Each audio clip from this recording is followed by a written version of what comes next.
So I'm currently working at Alexa Care as an applied scientist, where I do speech processing, machine learning, and deep learning.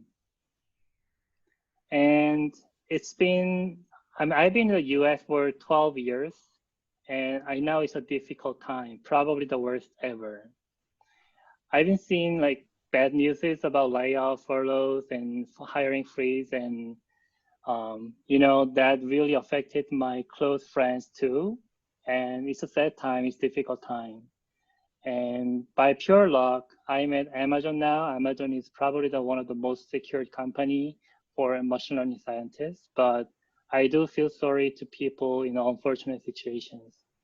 And let me be honest, when Cassie first connected me for this seminar series, she was looking for USC alumni who can share anything and everything that can be helpful for USC students in these situations.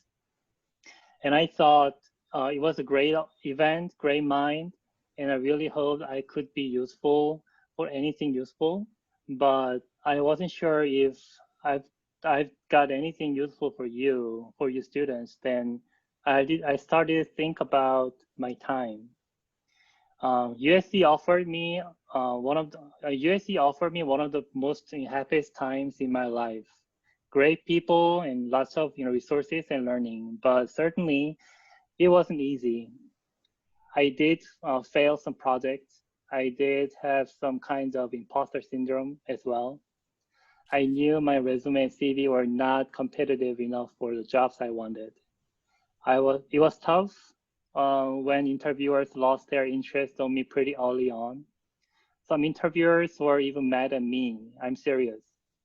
After going through a lot of interviews, both as an interviewee and interviewer, now I know it was not because I was not qualified, but simply because they were assholes. But back then, it was tough. PhD time was not easy. You're suddenly trying to solve hard problems. It seems like I'm not as smart as my colleagues, and what's worse, I knew I did not even work as hard as those people. In my 5th year, I was doubtful about my future, career, and whether I could even get a job that pays enough for rent, food, and all the extra costs for my lovely baby girl. My bank account was literally plumbing every month, and it was supposed to hit zero at the end of the year. I wasn't sure what type of company would be good for me. It seems like startup might ask me too many different kinds of work that I could not do. Tech giant company was simply hard to get in. The biggest pain was two-body problem. I love my wife and my daughter so much, and I didn't want to live apart. But when I got an offer, my wife didn't have a workplace in the city, and vice versa. It happened a few times in a year, and both of us were frustrated. At the end, imposter syndrome was only bigger and bigger.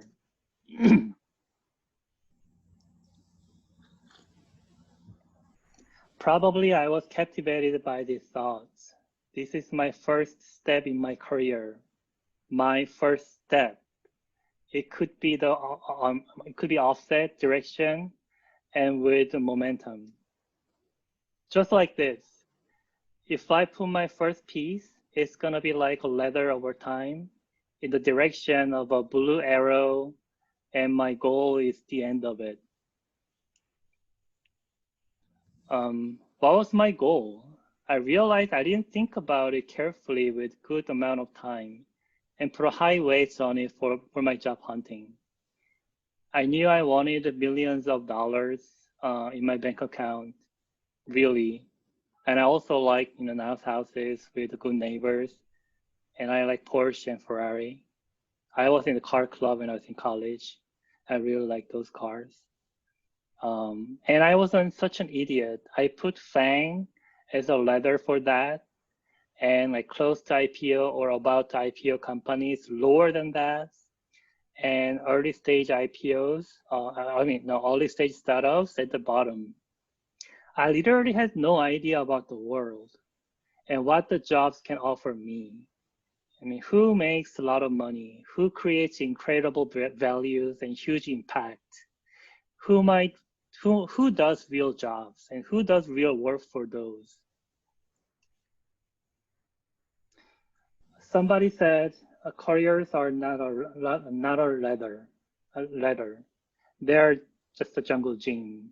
I recall this YouTube video was pretty popular back then with a lot of views in my fifth year. Although things have been changed a lot in the past 5 years, I still believe it's worth to remember what Lori said. It's not a ladder, it's a jungle gym. After getting rid of the ladder and putting a jungle gym, what's left were I and the goal. Then I was really able to think about myself and my goal. At the end of the day, I decided to choose what I value the most. It's not the money, it's about the goal. And it's about my daily life and myself. Myself over the next 5 years. What should I do now for myself after 5 years? You know, I asked myself this question, what's the goal and why? Who am I and what I want? I like healthcare.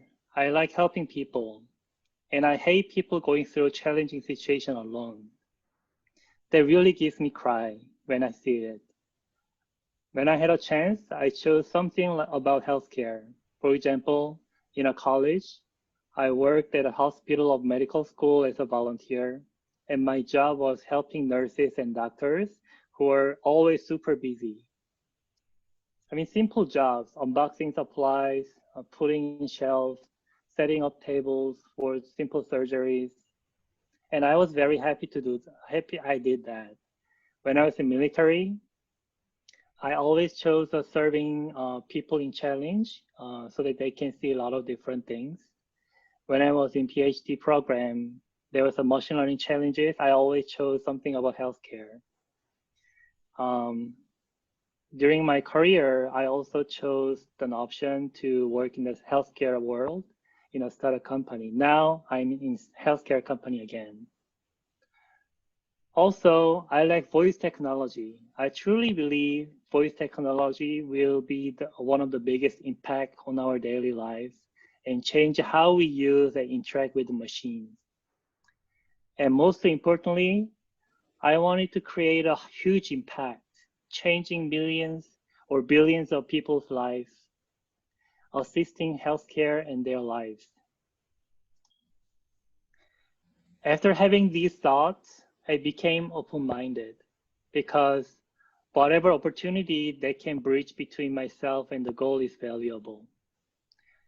When building from scratch the product, software solutions, business development experiences, fundraising, going to meetings with partners, when learning healthcare domain itself and learning breadth of AI area, and collaborating with so many different people of so many different areas.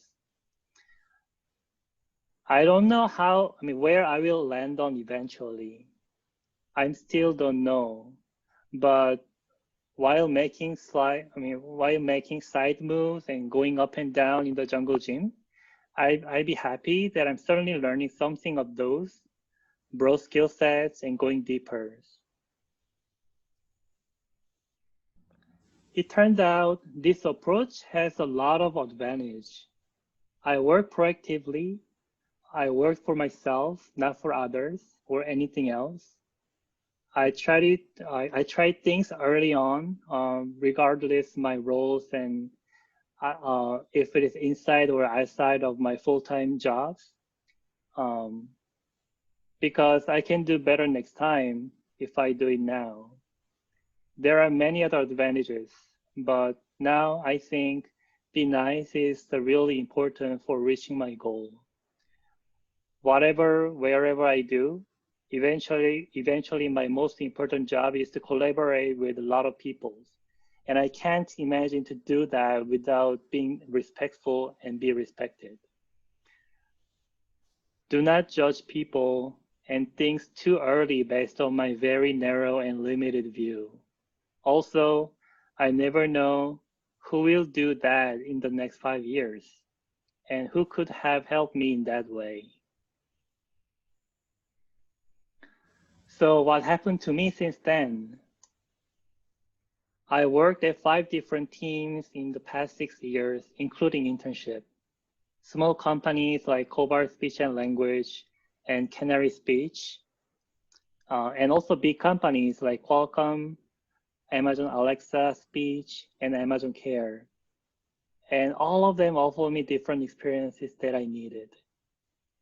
And different projects, different roles, different problems and ways to work. I've tried to gain experiences outside my full-time job as well, as long as they're associated with my goal. I'm participating in hackathons and doing group projects with new people and learning about startup and actually doing it. Taking advisory roles for startups and seeing closely what and how others do and grow. Meeting and talking to clinicians, nurses, and other healthcare providers in Los Angeles and learn the domain and build a network with them. Volunteering at healthcare nonprofits and read not only research papers, but also anything about the domain, leadership, and so forth. Actually, there was no hackathon event when I really wanted to do it in Los Angeles, especially for using voice technology. So I actually opened a hackathon event with my friends, and it was very successful. And what lessons I got from those? First, it's an opportunity for soft failing for the things outside of my comfort zone. Second, I could clearly see what I don't have, what's missing, and then I learned it. And third, most importantly, they're offering me reasons to stay motivated for my goal. Sometimes the words aren't easy on me in many different ways, but some of those experiences became data points why I should stay to my goal and continue. For example, I was volunteering for a charity event at KSAG. KSAG is a nonprofit organization for children with developmental disorders. They provide a lot of education programs and they also open wonderful events. And there was a music concert by these children at KSAG. I was moving chairs and helping stage setup between performances at the very front side of the whole event place. If you are familiar with autism and ADHD a little bit, you may know how hard it is for them to have an ensemble music performance in front of many audiences. I was so amazed by their performance, and it was beautiful.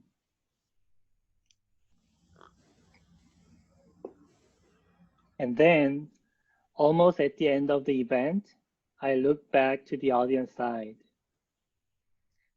And I was able to recognize some of them. They were my friends or senior people that I hang out often. Some of them bought me really nice food during my PhD program, expensive ones. They helped me a lot to live in Los Angeles and get used to it and like this place. They were sitting there and cheering for their kids. I knew the population of autism and ADHD in this country from literatures and papers, but those were just numbers before this event happening. I didn't really recognize what it really meant to us, to my family, my friends, and other people. And it became different since then. There are many memories that stay in my heart and kept me motivated and remind me of how important and critical problems I'm working on as a machine learning scientist. I cannot share all, but they definitely became a data point for me motivated. I'm an applied scientist and I like this job. I like to create new algorithms and adopt existing ones. and develop recipes and tools for actual products, which are used by millions of people. But I do not want to be an only applied scientist who can make a difference in one or two specific area, because I know that's never been enough for my goal. Here is a Japanese chef knife and a jackknife. Who do you think you are? I asked these questions myself also. When I was at the graduate school and started looking for a job, I thought I was definitely a sashimi knife. But working at different companies, doing a lot of different projects, I realized I was a jackknife. I'm a jackknife because I was able to learn fast and succeed in my projects in all these different areas. Maybe not for the world class and best accuracy or the most efficient or fast algorithms, but enough for the company to move forward and be appreciated and respected by my work in my team and company. Fast learning is important. For fast learning, good fundamentals, open-minded, lots of readings, and getting out of the box are helpful. And as interviewers, we see those when hiring. And I guess many other startup companies and big companies does as well. And believe it or not, my education at USC actually included both becoming both sashimi knife and jackknife. As long as you studied hard, followed lectures, you made good friends, you're well prepared already. There is no perfectly prepared, especially when it comes to job interview. If you know what you want, then don't waste your time to make you better prepared outside. Just jump in, and when you want, and learn more important things in there. And I think people value your actual experience in there than better prepared ones outside. After getting my first job, um, after getting your first job, you're going to be exposed to a lot of different learning opportunities. Some of them are technical, some are behavioral, and some are about your mind. You're going to learn from your managers, your colleagues, and people you hired. And many of them are very hard to learn outside. Work spectrum is even broader when a company is at a very early stage and small. Excuse me.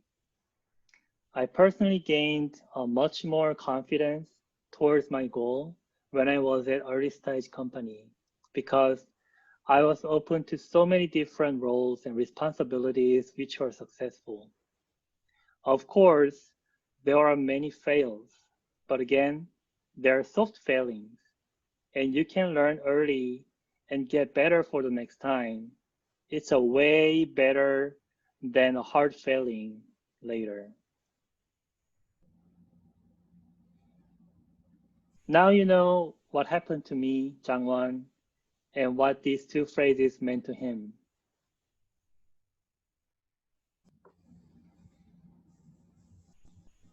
You are already well prepared. What's left is to learn about the interview process itself and specific to each job you're interested, and spend some time for it. And if you're spending more than 2 months, there should be something wrong in your plan. There's no perfectly prepared, and don't try to be better prepared and use your time outside. Do things and learn inside. I don't want to undermine of having a single target, very concrete target you dream for a long time for your next step, and spend a lot of time outside, prepare better, and finally get it. That's a great thing. I respect that. All I wanted to say is that there are so many things you can make you learn and also kind of prepared better inside.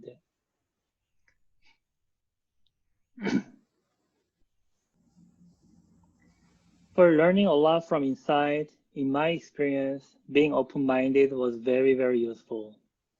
Being open-minded to yourself first. Do not define who you are before you're doing it, many different things. Try new things that look small. And you know what? The best hasn't come for sure. And looking back my past 5 years, it's really true. And it's true to many of my friends and senior people. And I believe to you as well. Of course, there are moments that pulled me down, but it often turns out something doesn't really matter eventually. Before I close, I'd like to share what happened to me a little specifically. When I was in hard time, confused, frustrated, and unclear, very specific life story of my close friend helped me, what they failed for, and what they did, and how they became better. And also, I'm going to share some tips for job hunting that really worked for me. The first one is let others know. When I look for a job, I start from telling it to my people, professors, friends, and all my colleagues, my lab alumni, or even a random event speaker I met earlier and connected since then. And it's like really, really powerful. Let others know your work is also very powerful. And you never know how it's going to help you. I got an internship offer at Qualcomm, and it started from MHIE Research Festival. One of senior students came to my poster, and we discussed about my work and what I did in general, basically speech processing. And that was it back then. After a few years later, while he was working at Qualcomm and had a lunch with his friends in speech team, he heard that they are hiring interns. He emailed me and connected me to the team. Then things were pretty easy. Some of you who are not familiar to this kind of process, this is an email template that I used earlier. Just send the email title very clearly and do not write it long. Write a very simple what you're looking for and what you do, and just let me know if you have any opening, or can you forward me to someone else who might be interested. That's it. Do not write it long. Do not attach your CV or resume as your first email. I mean, that's what I do. Only 5 or 10% reply me back with a good news. But those are much, much stronger than things in job websites like LinkedIn. They sometimes referred me to a right person to contact, and that was also very strong.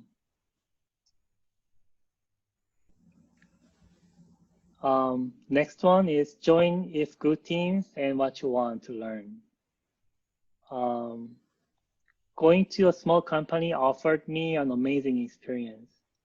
The first job was a speech scientist at a Kobar Speech and Language, which was founded only a couple of years before I joined. There, I was able to learn and do a lot of different projects, and I was able to see how much value each project had. And it was a lot. It was great to see how industry applied these technologies into their product. What's the industry standard? What is their expectation? And how could deliver the resultant product to the expectations and meet the expectations? What worked, what did not work, and why? Given the resources and constraints. What are the constraints and what are the resources we can use in practice? I was happy to develop extra products and solve real-world problems.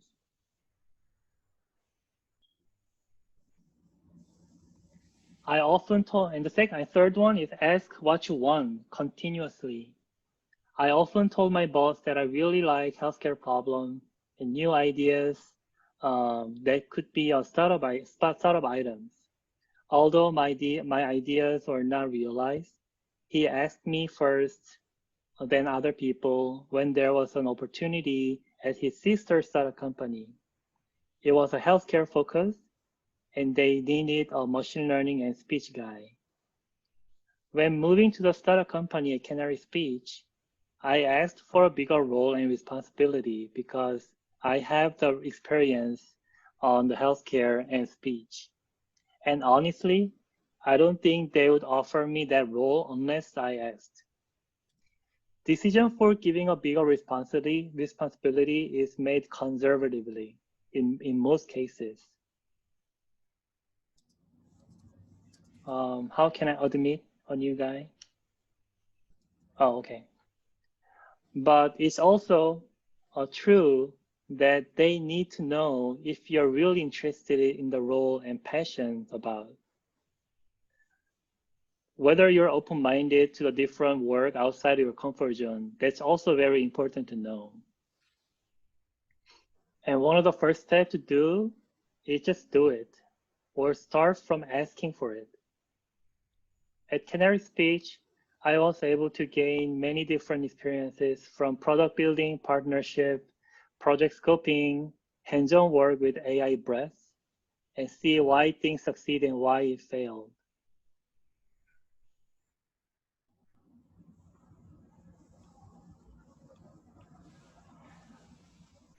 Next one is speak candidly and be honest. I moved to Amazon Alexa with still having two-body problems. I wanted to work on voice technology and for products of high impact used by millions of people. But when I was talking to a few companies who could offer it to me, it went very positively at the beginning, but it quickly became negative once I brought up my two-body problems to hiring managers. Being turned down like that was not the best feeling for job hunting process. But I kept speak honestly my plan to stay in Los Angeles and speaking candidly to hiring managers because I respected them, their time, their team culture and policy. Amazon Alexa was the company who still gave me the opportunity. It should be a high risk for the team because I was almost the very first remote worker as an applied scientist. But I and my manager trusted each other and found ways to make it work for my personal success and the success of the team. My team members also respected my situations, and they were willing to spend extra time to sync up with me by virtual chat and messengers. And they welcome me a lot and willing to be set their extra hours to meet me and sync up and just have a coffee chat and go for dinner together. This year, there are many virtual onboardings and hiring happening than last year, but I know it was not easy things for the team, and I'm grateful.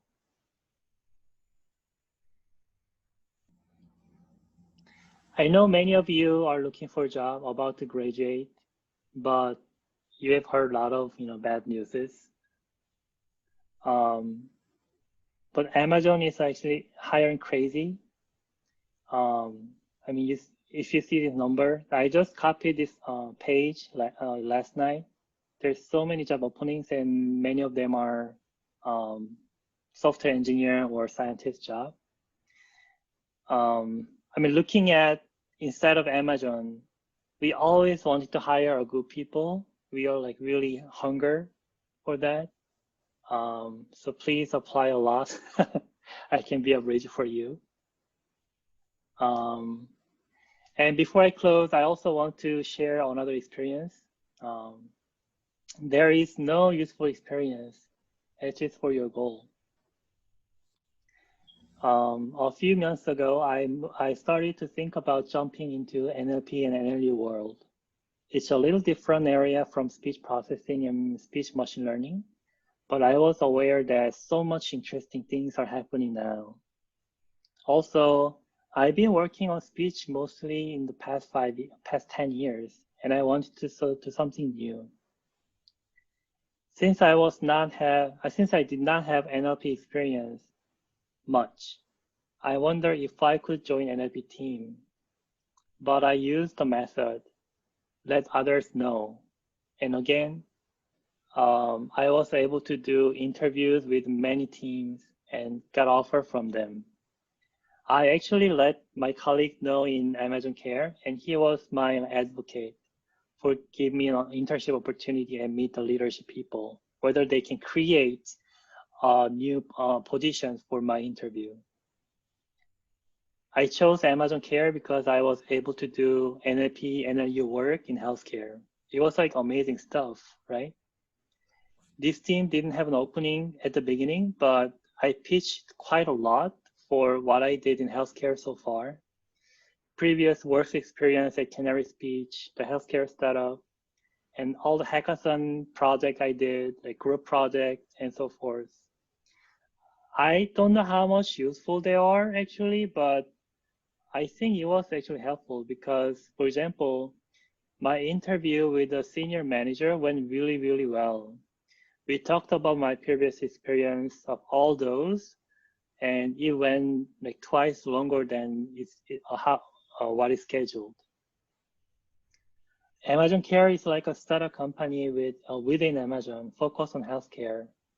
I actually meeting a lot of people because I'm onboarding, and many of them are very passionate about healthcare problems, and they believe they can really make a change in the broken healthcare system in this country, and they work really hard for it. And my last comment on your job searching and your career is good luck. So that's the end of my talk. If you have any other question, please let me know.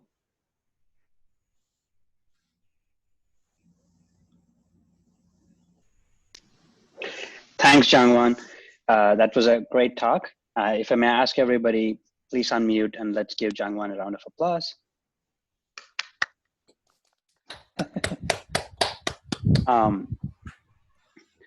Before moving on to questions, I want to thank the Department of ECE, specifically Professor Mihailo Ivanovich and Kathy Huang from MHI for making this talk series possible and organizing it. Thank you very much. With that, I just want to say, when I started my PhD in my first semester, Jangwon was just defending his dissertation. So I know from personal experience, he's an excellent mentor, and I've always counted on him for professional and career advice, and always got good advice from him. So with that, any questions for our speaker today?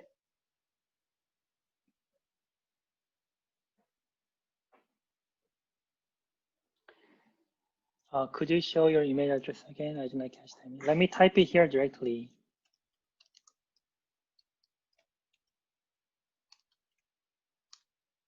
And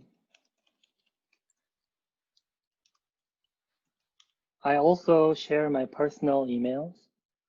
I check both almost daily basis, so feel free to use any of those. I just also want to personally say, when Jangwon was talking about how he participate in everything and anything just to gain all different kind of experience. I mean, from MHI's perspective, we always look for alumni for help, whether it be the judge for the research festival or to give a talk like this. But whenever I reach out to Jangwon, his answer is always yes. And I really hope, through doing that, you gain a lot of good experience. But from MHI perspective, I do appreciate a lot of your help and a lot of things you take on your shoulder to make a lot of our events successful. Thank you.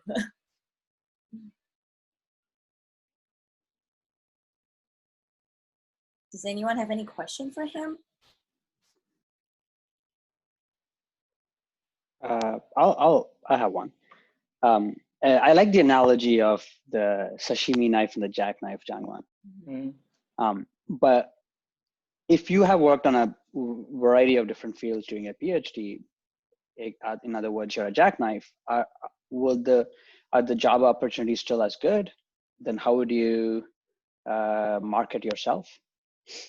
So when it comes to the first job, even for the PhD or college, actually the technical bar is not very high unless you want to be like very narrow in roles. So not high means that includes in any other any companies, you know, like a FAANG company and Microsoft as well. Actually, there's much more important things many people are missing. One is a connection to the companies, actually the inside informations, because I see a lot of different misunderstanding going on during the interview process. Even though company, the HR, and also interviewers try to give a lot of good information, useful information, so that they can so that the interviewee can give their data points why they are really fit to the roles. I mean, reading the resume, I really clearly see they have a really good talent and be ready for the job. But if they do not deliver it during the interview, I cannot really write down the data points so that they can hire, right? So one of the most important thing is just ask about what do you have to prepare to the HR, and don't be shy, really do it. And initially I was also shy and I thought it may look bad, but they actually like it because, I mean, think about it. The recruiter get an extra bonus, or they are compensated by actually hiring and the candidate accept the offer. They're working really hard. They invent a new method. They do so many different things to get you hired, okay? And hiring manager and also team members under him, like going through a lot of interviews is a really tiring process. They really want you to be hired, okay? But the candidate is not ready for the interview and just say something in the different way from what we want. That's the worst thing. So talk to the people inside the company, ask whatever you need. They may say no if it's against the policy, but just ask anything and everything you need for preparing the interview and get the high score from your experience. Thanks, Jangwon. Yeah, and that applies to Amazon too. I mean, MIT, Stanford, I saw a lot of people who I gave referral, they failed at interview, and they're like super qualified for technical side, but they didn't really prepare for Amazon space interview. And they really fails a lot. Good to know. Thanks. Any other questions? Jangwon, hi, this is Raghu. Mm-hmm.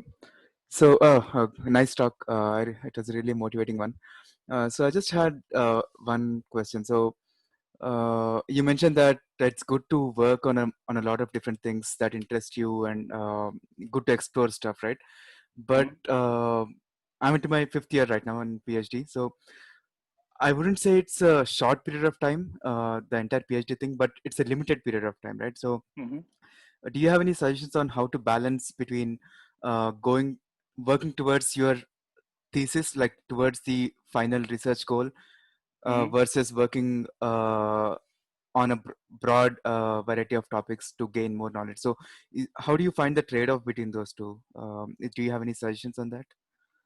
So that's a very good question, and I think that's pretty well related to one of my comments about try to be better prepared.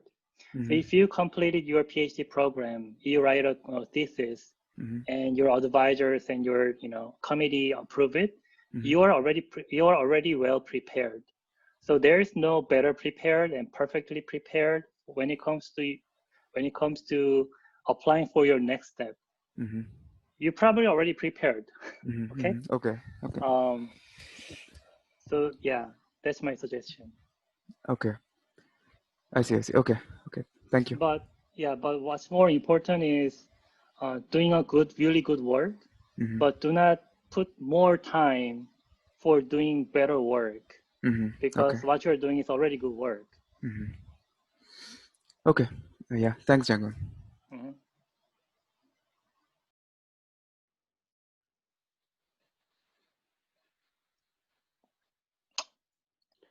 Any other questions?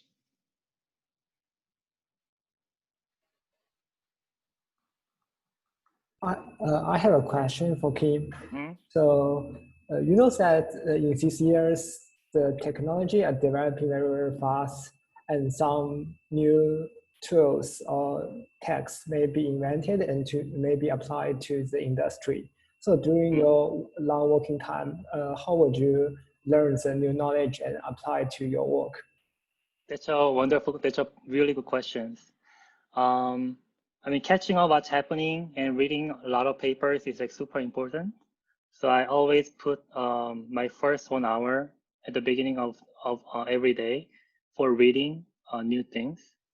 And if it's a science team, then they're going to actually share those information to people.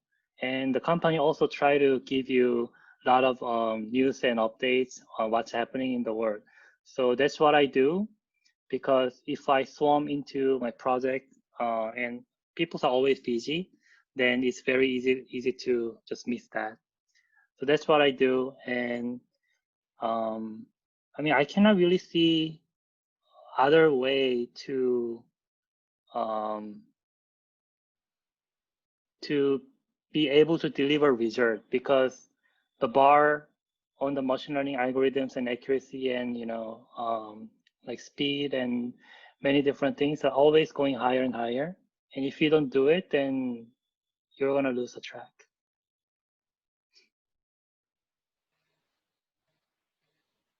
Yeah. Anything else? Hey, Jangwon. Mm-hmm. Amrita here. Really nice talk.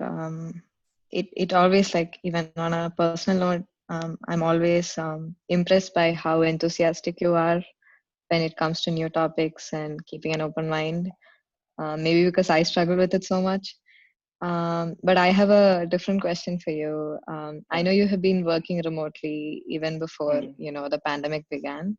Do you sometimes feel you miss out on like in-person interactions? Like, are there certain things that you do to make up for that? Like, how do you make sure you're in touch with your team, and you also know about like other opportunities around you when you are in Yeah, that's an excellent question. Many of you may start from virtual onboarding, right?